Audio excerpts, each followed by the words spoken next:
अंडे के रूप में प्रकट हो गए सुखदेव जी। अभी अंडे में जीव का प्रादुर्भाव नहीं हुआ है कि कैलाश पर्वत के ऊपर बर्फीली हवाएं प्रारंभ हो गई। जब कैलाश पर्वत के ऊपर बर्फीली हवाएं प्रारंभ हो गई तो पक्षिणी और पक्षी उस अंडे को छोड़ करके और वहां से चले गए। अंडा वहां पर पड़ा रह गया और वहीं कैलाश पर्वत पर कौन रहता है? कौन रहता है कैलाश पर्वत पर? भगवान शंकर। कैलाश पर्वत पर किसका वास है? भगवान शंकर का। सो भगवान शिव जी वहां वास करते हैं। एक दिन नारद जी ने मन में विचार किया कि सुखदेव का प्राकट्य हो जाना चाहिए, सुखदेव जी का जन्म हो जाना चाहिए। आदरणीय सुखदेव जी जब तक प्रकट नहीं होंगे तब तक जन जन में भागवत धर्म का प्रचार नहीं होगा। और सुखदेव जी को लाए तो लाए कौन? नारद बड़ा विचित्र संत है। कहते नारम ज्ञानम ददाति नारद, जो ज्ञान देता है वही नारद है। नारम ज्ञानम ददाति नारद। और सुनो, जो अज्ञान का खंडन करते वही नारद। उसे नारद कहते हैं जिसकी गले में नारद जी ने और कंठी डाल दी। नारद जी ने जिसे कान में गुरु मंत्र दे दिया। नारद जी का सो उसे गोविंद से मिलने से कोई रोक नहीं सकता। नारद जी का एक संभाव भी तो है। बोले क्या?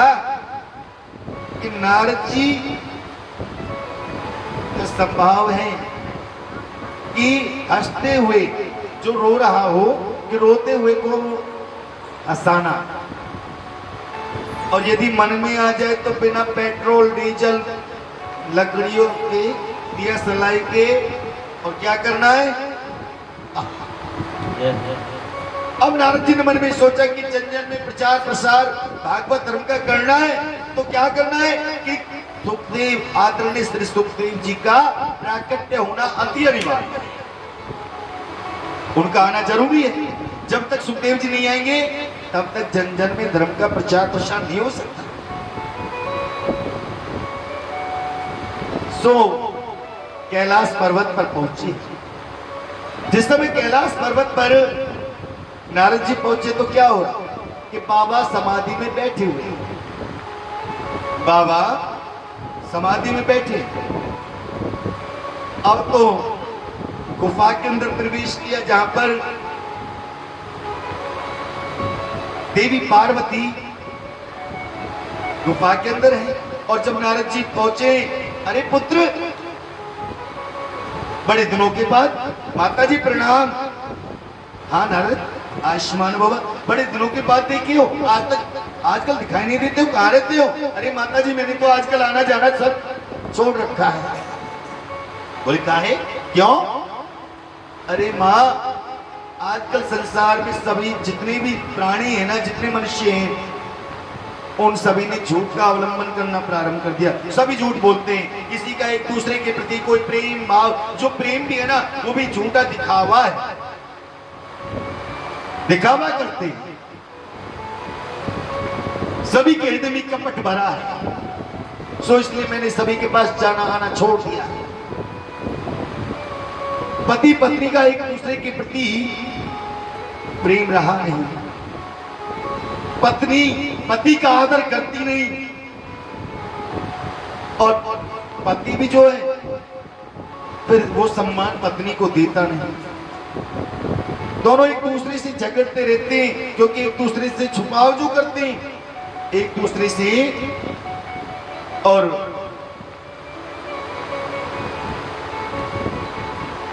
झगड़ा करते रहते हैं, कपट भरा पड़ा है। अब सुनो, किसी के घर का झगड़ा पुरुष से शुरू होता है और किसी के घर के झगड़ा स्त्री से शुरू होता है। तो यहां पर दोनों से एक ही निवेदन कि जब पुरुष झगड़ा शुरू करता है तो आपको पता है कि आपके जो पति हैं कि उन्होंने झगड़ा कि उनका व्यवहार कैसा है, तो फिर आग में घी डालने का काम क्यों करते हैं? यदि तुम्हें मालूम है कि तुम्हारे पति क्रोध में हैं और तुमको ऐसा कुछ कह रहे हैं, फिर तुम भी अपनी वाणी पर कंट्रोल करो ना। उस आग में घी क्यों डालते हो? थोड़ा शांत रहो। जब तुम शांत रहोगे, आग में घी नहीं डालोगे, तो अग्नि का क्या होगा? वो ऑटोमेटिक शांत हो जाएगा। तो ये गृहस्थी की गाड़ी जो है ना, एक पहिए से नहीं चलती है, दोनों पहियों से चलती है। एक पहिया भी यदि गड़बड़ा गया ना, इसलिए दोनों को समझदार होना चाहिए। जब पत्नी गुस्से में हो ना, तो पति को समझदारी का परिचय देना चाहिए, और जब पति गुस्से में हो तो पत्नी को समझदारी का परिचय देना चाहिए। यानी कि पति गुस्सा करे तो पत्नी शांत हो जाए, और पत्नी गुस्से में हो तो श्रीमान आप शांत हो जाइए, तो झगड़ा आगे बढ़ेगा ही नहीं, है ना?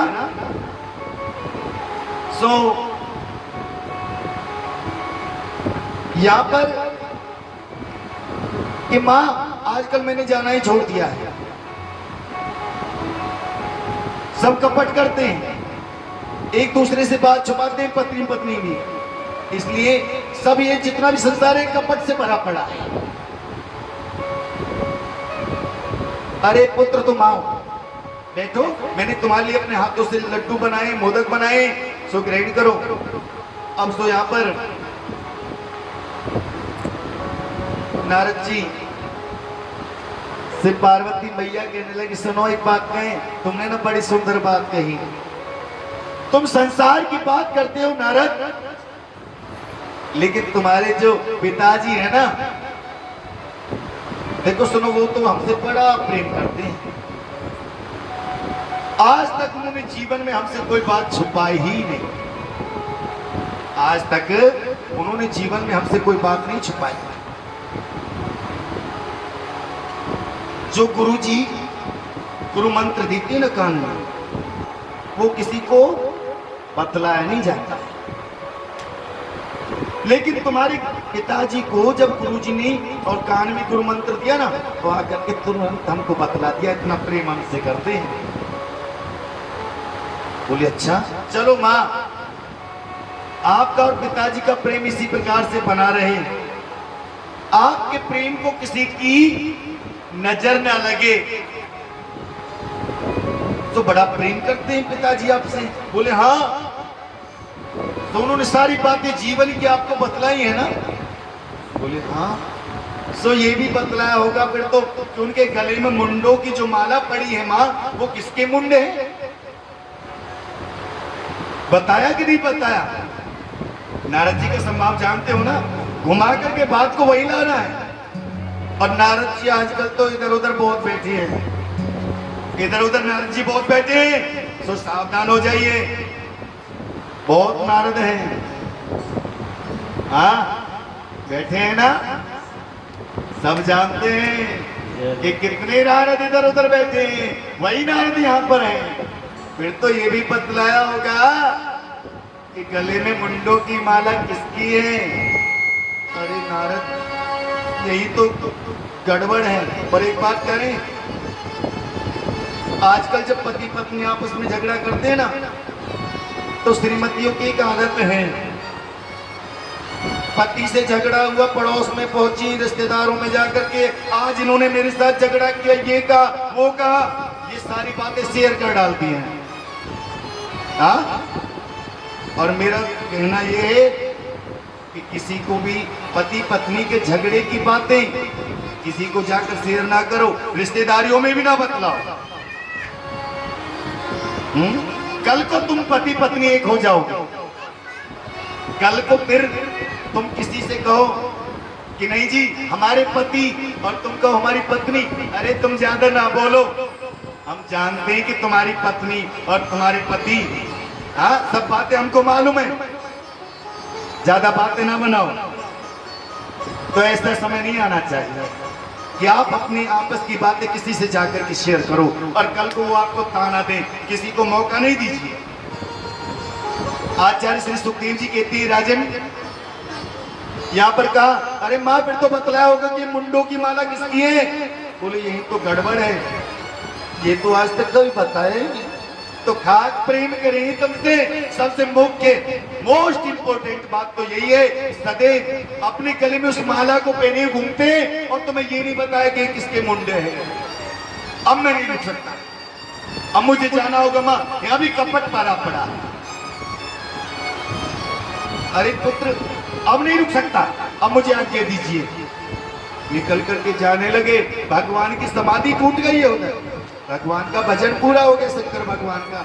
अरे नारद वो पास से निकल के जा रहे, पिताजी प्रणाम। अरे रुको, अरे पिताजी नहीं, मुझे थोड़ा जल्दी है, लेकिन सुनो माताजी ने आपको याद किया है। भगवान बोले तुम्हारा आगमन हो गया है ना पुत्र, तो तुम्हारी माताजी जरूर बुला रही होंगी, तुम्हारी माताजी तो बहुत जल्द जरूर याद कर रही होंगी। क्यों? क्योंकि तुम जो आ गए हो।